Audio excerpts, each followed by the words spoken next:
어머니, 그 빚은 어머니 것입니다. 단 한 푼도 내지 않을 겁니다. 퀴퀴한 담배 연기와 값싼 향수 냄새가 뒤섞여 코를 찔렀다. 거실은 마치 폭풍이라도 휩쓸고 간 듯 온갖 살림살이가 부서지고 깨진 채 나뒹굴고 있었다. 그 한가운데 시어머니 배숙자 여사가 무릎을 꿇고 있었다. 사채업자들은 그런 시어머니를 비웃으며 소파에 앉아 담배를 피워댔다. 나는 그 모든 광경을 얼음처럼 차가운 시선으로 내려다보았다. 그리고 입을 열었다.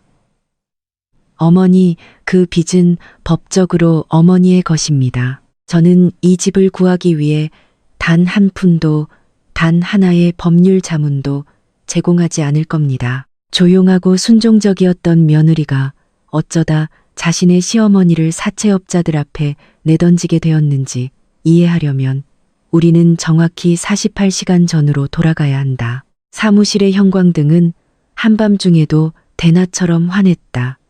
나는 기업 감사팀의 윤혜진 대리, 내 책상 위에는 정부 조달 계약서 뭉치와 법인 인감 증명서들이 산더미처럼 쌓여 있었다. 나의 일은 이 서류들 속에서 단 하나의 거짓, 단 하나의 위법 행위도 놓치지 않고 찾아내는 것이었다. 나는 빨간색 감사용 펜으로 수백만 원짜리 거래 내역 옆에 작은 물음표를 그렸다. 공급업체의 세금 계산서, 발행일과 실제 입금 날짜 사이에 설명되지 않는 사흘의 공백.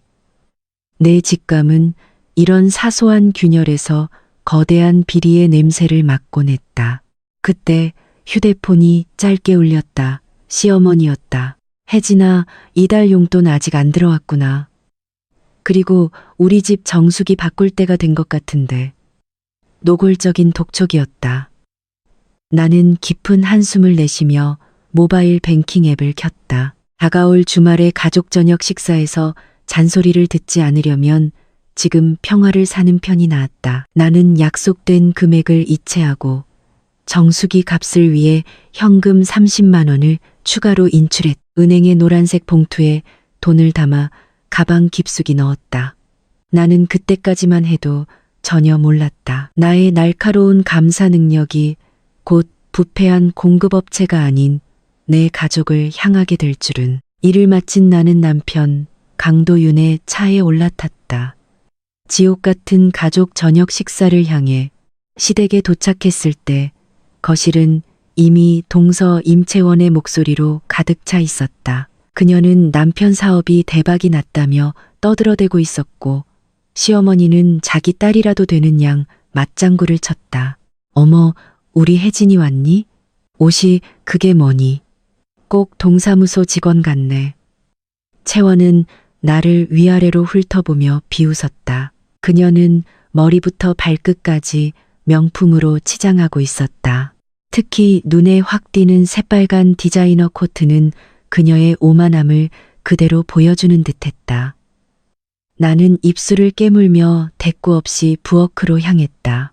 야채를 써는 동안 남편 도윤이 다가와 내 어깨를 주물렀다. 미안해, 자기야. 조금만 참아줘. 하지만 그 순간 채원의 목소리가 더 크게 울려 퍼졌다. 어머, 우리 도련님 마누라한테 잡혀 사네.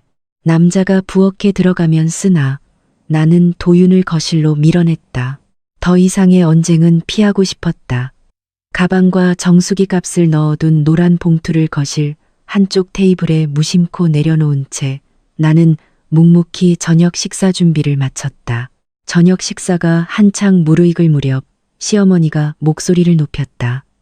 얘들아, 내가 드디어 최고급 정수기를 들여놓게 됐다. 다 우리 예쁜 둘째 며느리 채원이 덕분이야. 시어머니는 텔레비전 선반 위에 놓인 노란 봉투를 자랑스럽게 흔들어 보였다. 내 심장이 쿵 하고 내려앉았다. 오후 3시 10분 내가 은행에서 인출했던 바로 그 노란 봉투였다. 봉투 위에는 원래 내 이름이 희미하게 적혀 있었지만 그 위를 동서채원의 빨간 펜글씨가 덮고 있었다. 어머님, 채원 올림. 손이 가늘게 떨려왔다. 지난 6년간 나는 온갖 모욕을 참아왔다. 하지만 이건 달랐다. 이건 명백한 절도였다. 나는 젓가락을 내려놓고 조용히 하지만 단호하게 말했다. 어머니, 그 돈은 제 통장에서 나온 돈입니다. 제가 오늘 오후에 인출한 돈이에요. 순간 거실의 모든 소음이 멎었다. 채원은 마치 세상에서 가장 억울한 사람처럼 눈을 동그랗게 뜨고 소리쳤다. 형님, 어떻게 그런 거짓말을 하세요? 제가 질투나서 그러시는 거예요? 채원은 금방이라도 울음을 터뜨릴 것처럼 눈가를 붉혔다. 나는 차갑게 그녀를 응시하며 말했다. 그럼 증명해봐. 네 통장에서 돈을 인출했다는 은행 문자 메시지 지금 바로 보여줘. 채원은 당황한 기색이 역력했다. 그녀가 우물쭈물하는 사이 시어머니가 벌떡 일어섰다. 이게 미쳤나. 어디 복덩이 같은 내 며느리를 도둑으로 몰아. 분노로 이성을 잃은 시어머니의 손이 허공을 갈랐다. 짝, 귀가 먹먹해지는 파열음과 함께 뺨에 불이 붙는 듯한 통증이 번졌다. 입안에서 비릿한 피맛이 느껴졌다. 남편 도윤이 경악하며 일어나 내 앞을 막아섰다. 어머니, 지금 뭐 하시는 거예요? 시어머니는 나를 향해 손가락질하며 소리쳤다. 당장 이 집에서 나가. 다시는 내 아들 얼굴 볼 생각도 마. 나는 아무 말 없이 그 한심한 가족들을 둘러보았다. 그리고 천천히 몸을 돌려 차가운 밤 공기 속으로 걸어 나왔다. 만약 여러분이 혜진의 입장이었다면 그 자리에서 바로 은행 CCTV를 확인하자고 요구하셨을 건가요? 아니면 그녀처럼 모든 인연을 끊고 그냥 떠나셨을 건가요? 차 안에서 도윤은 계속해서 미안하다고 사과했지만 나는 대답하지 않았다. 나는 그들과 영원히 끝났다. 무거운 침묵 속에서 우리는 집으로 향했다. 다음 날 아침 뺨 전체가 욱신거리는 통증에 잠에서 깼다. 창문으로는 눈부신 햇살이 쏟아져 들어오고 있었다. 간밤에 폭풍 같던 일들이 마치 꿈처럼 느껴질 정도였다. 나는 업무 메일을 확인하기 위해 습관처럼 휴대폰을 들었다. 그리고 화면을 보고 그대로 굳어버렸다. 부재중 전화 66통. 발신인은 모두 어머니라고 저장된 시어머니의 번호였다. 남편의 휴대폰은 밤새 충전을 안 했는지 침대 옆 협탁에서 꺼져 있었다. 그 순간 새로운 메시지 알림이 울렸다. 시어머니였다. 오타로 가득한 다급한 문자였다. 얘야, 큰일 났다. 정장 입은 남자들. 집이 엉망이다. 1억 5천만 원 빚다. 제발 나 좀 살려다오. 나는 불안감 대신 차가운 호기심을 느꼈다. 어젯밤 나를 내쫓을 때는 언제고 이제 와서 살려달라니. 나는 자고 있는 남편을 깨우지 않았다. 조용히 서재로 들어가 서류 가방을 챙겼다. 그리고 늘 쓰던 나의 빨간색 감사용 펜을 집어들었다. 나는 혼자 시댁으로 향했다. 시댁 대문은 활짝 열려 있었다. 시어머니가 자식처럼 아끼던 화분들은 박살이 난 채 흙을 쏟아내고 있었고 험상궂은 사내들이 그 위를 아무렇지 않게 밟고 지나갔다. 나는 조금도 위축되지 않았다. 마치 불시 감사를 나온 정부 감사관처럼 그들의 어깨를 스치며 당당하게 집 안으로 들어갔다. 거실은 전쟁터 그 자체였다. 그 한가운데 시어머니가 넋이 나간 채 주저앉아 있었다.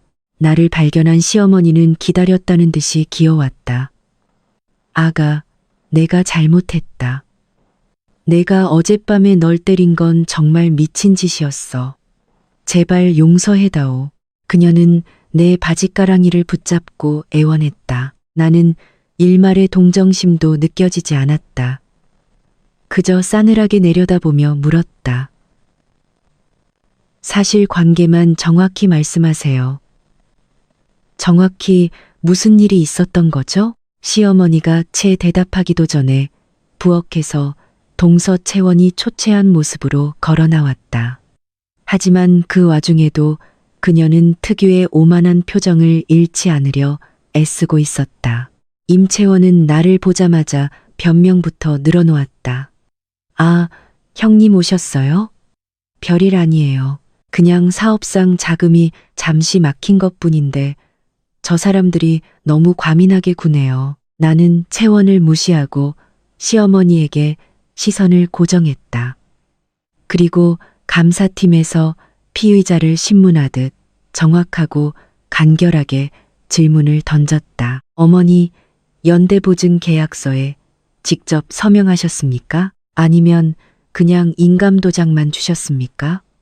내 질문에 시어머니의 얼굴이 하얗게 질렸다. 그녀는 개미만 한 목소리로 실토했다. 채원이가 한 달 전쯤에 가족 사업 세금 감면 서류에 필요하다고 해서 인감도장이랑 인감증명서를 그냥 줬어. 그 말을 듣는 순간 나는 모든 상황을 파악했다. 이건 단순한 투자 실패가 아니었다. 명백한 사문서 위조이자 사기였다. 바로 그때 현관문이 거칠게 열리며 사채업자들의 우두머리로 보이는 황철수라는 남자가 들어왔다. 그는 다짜고짜 거실 테이블 위로 대출 계약서 뭉치를 던지며 소리쳤다. 집문서 당장 내놔. 황철수는 눈물만 짜고 있는 시어머니와 채원을 비웃더니 나를 향해 말했다. 댁도 저 여자들처럼 울고불고 할 거 아니면 꺼져. 여기 계약서에 노인네 인감도장하고 인감증명서까지 완벽하게 찍혀 있으니까. 나는 말없이 계약서를 집어들었다. 1억 5천만 원이라는 금액은 눈에 들어오지도 않았다.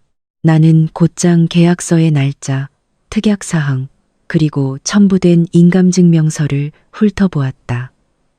모든 것이 완벽해. 나는 황철수에게 말했다. 원본을 보여주시죠. 그는 코웃음을 치며 재킷 안주머니에서 원본 서류를 꺼내 던져주었다. 나는 서류를 받아들고 내 서류 가방에서 빨간색 펜을 꺼냈다. 그리고 계약서의 날짜와 인감증명서 발급일자를 각각 동그라미 친 뒤 펜 끝으로 톡톡 두드렸다. 황철수 씨, 이 서류는 그냥 휴지 조각입니다. 나는 법조항을 읊듯이 차분하게 설명했다. 계약서에 날인된 날짜는 10월 12일, 하지만 첨부된 인감증명서의 발급일자는 10월 15일입니다. 계약 당시에 존재하지도 않았던 서류를 첨부할 수는 없죠. 이건 보증인이 직접 날인하지 않고 사후에 서류를 위조했다는 명백한 증거입니다. 내 말이 끝나자 황철수의 부하들이 순간 얼어붙었다. 그들 역시 이 더러운 업계의 생리를 알고 있었다. 서류에 하자가 있으면 집을 뺏을 수 없다는 것을. 황철수는 서류를 제대로 처리하지 못한 자신의 부하를 향해 거친 욕설을 내뱉었다. 시어머니와 채원의 얼굴에 잠시 안도의 한숨이 스쳐 지나갔다. 하지만 그 순간 황철수가 사악한 미소를 지었다. 그는 재킷 안주머니에서 또 다른 서류 뭉치를 꺼냈다. 노인네 서류가 잘못됐어도 상관없어. 우리에겐 두 번째 보증인이 있거든. 직장도 빵빵하고 신용도 좋은 젊은 놈으로 말이야. 그가 테이블 위로 두 번째 계약서를 던졌다. 나는 무심코 서류를 내려다보았다. 그리고 심장이 멎었다. 보증인 이름 강도윤, 내 남편의 이름이었다. 인감도장은 완벽했고 계약 날짜와 인감증명서, 날짜도 오차 없이 일치했다. 임채원은 시어머니뿐만 아니라 내 남편까지 이 지옥으로 끌어들인 것이었다. 황철수는 비웃으며 말했다. 내일 당장 강도윤 씨 급여 압류하고 당신들 사는 그 아파트에 차 앞 딱지 붙이러 갈 테니 준비하고 있어. 그는 부하들을 이끌고 유유히 사라졌다. 나는 지옥에서 올라온 악귀 같은 시선으로 천천히 임채원을 돌아보았다. 나는 한 걸음 한 걸음 임채원에게 다가갔다. 그녀는 겁에 질려 뒷걸음질 쳤다. 형님, 오해예요. 도련님도 가족을 돕는 일이라고 분명히 동의했다고요. 나는 코웃음을 쳤다. 내 남편의 인감도장은 우리 집 안방 서랍 깊숙한 곳에 잠겨 있어. 네가 그걸 어떻게 손에 넣었는지 말해. 내 서늘한 목소리에 채원의 얼굴이 새하얗게 질렸다. 바로 그때 구석에서 모든 것을 지켜보던 시어머니가 다급하게 외쳤다. 자신의 죄를 조금이라도 덜어내려는 필사적인 몸부림이었다. 내가 줬다. 지난번에 너희 집에 반찬 갖다 주러 갔을 때 채원이가 가족 사업 세금 문제로 도윤이 인감이 꼭 필요하다고 해서 내가 서랍에서 꺼내다 줬어. 그 고백을 듣는 순간 눈앞이 캄캄해졌다. 시어머니는 아들의 인생을 담보로 저 사기꾼 같은 둘째 며느리의 탐욕을 채워준 것이었다. 나는 더 이상 소리치거나 분노하지 않았다. 그럴 가치조차 없었. 나는 말없이 몸을 돌려 그 지옥 같은 집을 나섰. 내게는 24시간밖에 없었다. 내 남편과 내 가정을 지켜야 했다. 차에 앉아 핸들을 부서져라 쥐었다. 심장이 얼음장처럼 차가워졌다. 지금은 감정에 휩쓸릴 때가 아니었다. 나는 곧바로 남편 도윤에게 전화를 걸었. 몇 번의 신호음 끝에 잠이 덜 깬 그의 목소리가 들려왔다. 나는 모든 감정을 배제하고 업무를 지시하듯 말했다. 강도윤 씨, 지금 당장 일어나. 그리고 즉시 가까운 주민센터로 가서 당신의 인감증명서, 발급, 이력 전체를 떼어와. 남편은 혼란스러운 목소리로 되물었다. 혜진아, 갑자기 그건 왜? 나는 말을 잘랐다. 설명할 시간 없어. 당신 동서가 당신 이름으로 1억 5천만 원 사채 보증을 섰고 내일 아침이면 우리 아파트에 차 앞딱지가 붙을 거야. 그러니 시키는 대로 해. 전화기 너머로 남편의 숨막히는 소리가 들려왔다. 그는 공포에 질렸지만 단 한순간도 내 지시를 의심하지 않았다. 그는 곧바로 알겠다고 대답했다. 나는 전화를 끊고 사무실로 차를 몰았다. 이 전쟁에서 이기려면 나의 무기들이 필요했다. 듀얼 모니터, 그리고 정부 행정망에 접속할 수 있는 내 컴퓨터가. 사무실에 도착한 나는 곧바로 컴퓨터를 켜고 우리 부부의 세금 업무를 위해 관리하던 도윤의 공동인증서로 정부 행정 포털에 접속했다. 수많은 메뉴 속에서 나는 망설임 없이 인감증명서 발급 이력 조회를 클릭했다. 그리고 거기 모든 기록이 남아 있었다. 3주 전 한 건의 인감증명서가 발급된 기록. 나는 마우스를 움직여 발급 장소를 확인했다. 시댁과 우리 집에서 한참 떨어진 옆 동네의 무인민원 발급기였다. 발급 시각은 오후 2시 14분. 나는 즉시 다른 모니터에 도윤의 법인카드 사용 내역 조회를 띄웠다. 내 손가락이 빠르게 키보드를 두드렸다. 같은 날, 같은 시각, 오후 2시 14분, 강도윤은 회사에서 20km 떨어진 레스토랑에서 고객과 점심 식사를 결제하고 있었다. 완벽한 알리바이였다. 이제 남은 것은 단 하나. 그 시각 그 무인민원 발급기 앞에 서 있던 것이 바로 임채원이라는 것을 증명하는 일이었다. 무인민원 발급기에는 당연히 보안용 CCTV가 설치되어 있다. 문제는 그 영상이었다. 경찰에 정식으로 신고하고 영장을 발부받으려면 최소 며칠이 걸린다. 사채업자들은 내일 아침이면 들이닥칠 것이다. 시간이 없었다. 나는 휴대폰 연락처를 뒤졌다. 그리고 몇 년 전 바로 그 구청 시설관리팀으로 발령받았던 회사 선배의 이름을 찾아냈다. 나는 큰 신세를 지는 것을 각오하고 그에게 전화를 걸어 자초지종을 짧게 설명한 뒤 나는 불법적인 부탁을 했다. 선배님, CCTV 영상 파일을 달라는 게 아니에요. 그냥 딱 그 날짜, 그 시간에 찍힌 영상 속 인물만 확인해서 저한테 묘사만 해주세요. 제발요. 전화기 너머로 선배의 깊은 한숨 소리가 들려왔다. 그는 이것이 규정 위반이라는 것을 알고 있었다. 하지만 내 절박한 목소리에서 무언가를 느꼈는지 그는 마지못해 알아보고 전화 줄게라고 대답했다. 나는 피가 마르는 심정으로 그의 전화를 기다렸다. 10분이 1년처럼 느껴졌다. 드디어 선배에게서 전화가 걸려왔다. 그는 조심스러운 목소리로 입을 열었다. 혜진아, 이거 정말 너만 알고 있어야 한다. 나는 숨을 죽였다. 그가 말했, 그 시간에 서류를 발급받은 사람, 30대로 보이는 여자 맞아. 그리고 그가 잠시 머뭇거렸다. 방드만을 확 띄는 아주 새빨간 디자이너 코트를 입고 있었어.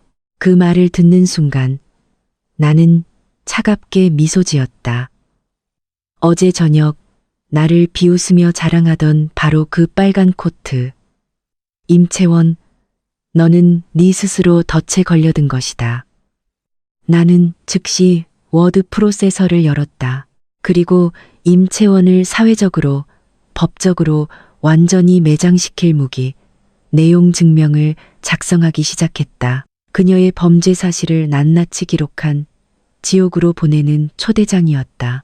내용 증명에는 사문서 위조, 동의 없는 인감증명서, 발급, 그리고 사기 혐의까지 임채원의 모든 범죄 행각이 법률 용어로 정확하게 기술되어 있었다. 내가 문서를 최종 검토하고 있을 때 사무실 문이 열리고 헬쑥한 얼굴의 남편이 들어왔다.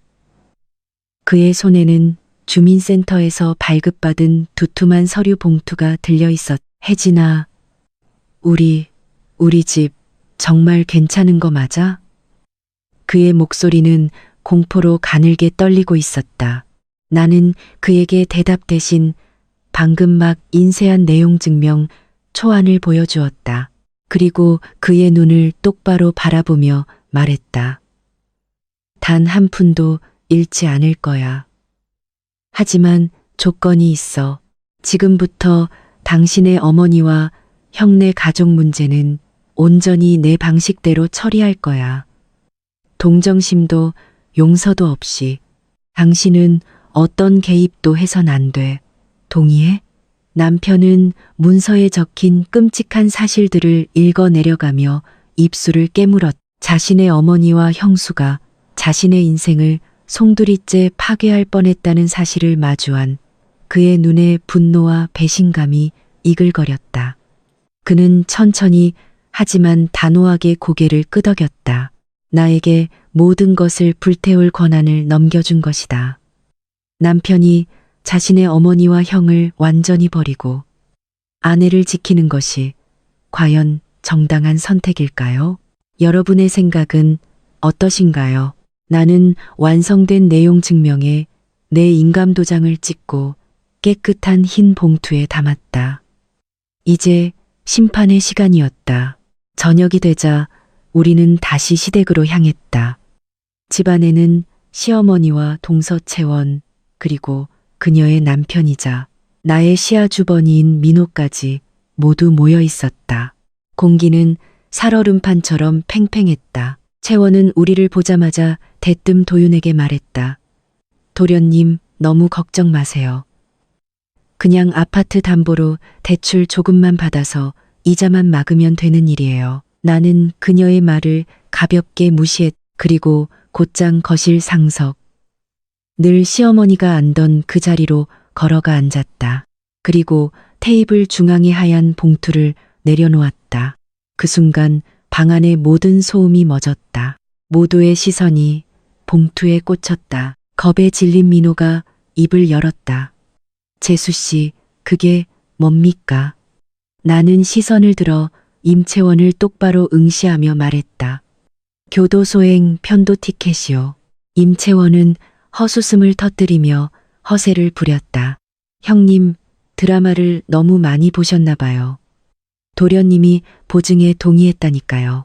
나는 기다렸다는 듯이 가방에서 서류들을 꺼내 테이블 위로 미끄러뜨렸다. 하나는 도윤의 법인카드 사용 내역이었고 다른 하나는 무인민원 발급기 로그 기록이었다. 오후 2시 14분 동서가 옆 동네에서 이 인감증명서를 발급받고 있을 때 내 남편은 여기서 20km 떨어진 곳에서 점심을 먹고 있었어요. 채원의 얼굴이 하얗게 질렸다. 하지만 그녀는 끝까지 발악했다. 그깟 컴퓨터 기록 형님이 위조한 거 아니라고 어떻게 장담해요. 나는 그녀의 말을 잘랐다. 그 발급기에는 CCTV가 설치되어 있거든요. 그날 그 시간에 찍힌 여자는 아주 눈에 띄는 빨간색 디자이너 코트를 입고 있었어요. 어제 동서가 입고 왔던 바로 그 옷이요. 참 잘 어울리던데. 그 순간 채원은 숨을 헉 하고 들이마셨다. 완벽하게 덫에 걸렸다는 것을 깨달은 것이다. 옆에 있던 남편 민호가 상황을 파악하고 아내를 향해 소리쳤다. 당신 미쳤어? 이게 무슨 짓이야? 모든 거짓말이 탄로나자 채원은 무너져 내렸다. 그녀는 도윤의 발치에 기어가 용서를 빌며 다 가족 사업을 살리기 위해서였다고 변명했다. 하지만 나는 그녀에게 더 이상 기회를 주지 않았다. 나는 하얀 봉투를 열어 내용 증명을 꺼내 보였다. 이 내용 증명 사본안부는 이미 사채업자 사무실에 팩스로 전송됐어요. 당신 남편의 보증계약이 명백한 사문서 위조로 무효라는 사실과 함께 나는 마지막 통첩을 날렸다. 지금 당장 경찰서로 가서 사기 및 사문서 위조 혐의를 자수하고 모든 채무를 당신과 당신 남편 명의로 이전하세요. 만약 거부한다면 내일 아침 9시 정각에 이 모든 증거를 첨부해서 제가 직접 형사 고소장을 접수할 겁니다. 가짜부와 권력의 껍데기가 벗겨진 채원은 그대로 바닥에 주저앉아 버렸다. 모든 것이 끝나자 시어머니가 내게 기어왔다. 그녀는 눈물 콧물을 쏟아내며 지난날의 모든 잘못을 사과했. 그리고 이제 도윤의 빚은 해결됐으니 자신의 집도 구해달라고 애원했다. 나는 그녀를 차갑게 내려다보았다. 어머니의 계약서는 첨부 서류에 하자가 있었을 뿐 직접 하신 자필 서명은 진짜입니다. 나는 마지막 일격을 가했. 그 빚은 법적으로 온전히 어머니의 것입니다. 저는 제 능력을 제 남편을 구하기 위해 썼습니다. 저를 학대한 사람을 위해서가 아니고요. 나는 단 한 푼도 도와줄 수 없다고 못 박았다. 그리고 도윤과 함께 시어머니의 절규를 등 뒤로 한 채 그 집을 영원히 걸어 나왔다. 몇 주가 흘렀다.